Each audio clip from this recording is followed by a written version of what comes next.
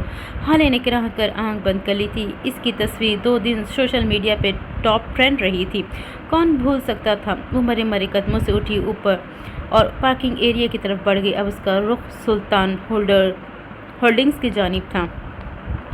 وہ جب سلطان ہولڈنگز پہنچی تو کسی نے اس کو روکنے کی ضرورت نہیں، کسی کو شاید یہ حکم نہیں تھا۔ ریسیپشن ڈیسک پہ بیٹھی لڑکی نے مسکرا کر اسے خوش آمدید کہا۔ حالے نے سر کے خم سے جواب دیا اور آگے بڑھ گئی۔ یہ سفر اس کی زندگی کا سب سے لمبا سفر تھا۔ اس کے قدم من بھر کے ہو رہے تھے، دل میں ابال اٹھ رہا تھا، مٹھی بھینچ رکھی تھی، آنکھیں بار بار نم ہو رہی تھی جنہیں وہ بے دردی سے رگڑ رہی تھی۔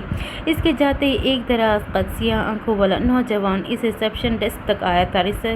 ریسیپشنسٹ سے شمس سلطان کا پوچھا اور آگے بڑھنے لگا۔ جب وہ اسے روکنے لگی، سر پلیز آپ اس طرح نہیں جا سکتے، مجھے پہلے شمس سر کو انفارم کرنا ہوگا۔ وہ بوکھلا سی گئی تھی، وہ پورا کا پورا اس کی طرف مڑا تھا، ہونٹ مسکراہٹ میں ڈھلے تھے، گال کا گڑا واضح ہوا تھا، دونوں ہاتھ ریسیپشن ڈیسک پہ رکھے وہ اس کی طرف جھکاتا، کیا تم مجھے نہیں جانتی نہیں ہوں؟ میں شمس سلطان، میراث سلطان کا داماد ہوں، یہاں کا اگلا باس۔ ہاں ٹھیک ہے، ابھی ہمارے تعلقات درست نہیں ہیں، لیکن باسز ایک دن ٹھیک ہی ہو جاتے ہیں۔ ملازمین کو چاہیے کہ ان کے معاملات سے دور رہیں، وہ ہر باس کو ایک سی عزت دے، احترام دے، کیا پتہ نئے آنے والے باس کا دماغ گھوم جائے وہ ریسیپشنسٹ کو فائر ہی کر دے۔ آخر میں معصومیت سے بول کر پیچھے ہٹا تھا۔ اس لڑکی نے بے اختیار تھوک نکلا تھا، اب جا سکتے ہیں باس، وہ سفید پڑتے ہوئے چہرے کے ساتھ بولی تھی۔ اس نے حالے سلطان کو اغوا کر رکھا تھا، یہ بات ہی اس لڑکی کا خون خشک کر رہی تھی۔ عمر نے افسوس سے سر کو نفی میں ہلایا تھا۔ ایسے نہیں، مسکرا کر کہو، چلو جلدی، پہلے کھل کر مسکراؤ اور پھر کہو آپ جا سکتے باس، وہ جبرن مسکراتے ہوئے بولی۔ عمر ایک ناپسندیدہ نظر اس پہ ڈالتا آگے بڑھ گیا تھا۔ اس کو تو مسکرانا بھی نہیں آتا، آنے دو، مجھے کمپنی میں سب سے پہلے اسی کو فائر کروں گا۔ وہ سر جھٹکتے آگے بڑھ گیا تھا۔ حالے لفٹ سے نکلتے ہی شمس سلطان کے آفس کی جانب بڑھ گئی تھی۔ اس نے آفس کا دروازہ کھولنا چاہا لیکن وہ لاک تھا۔ اس کے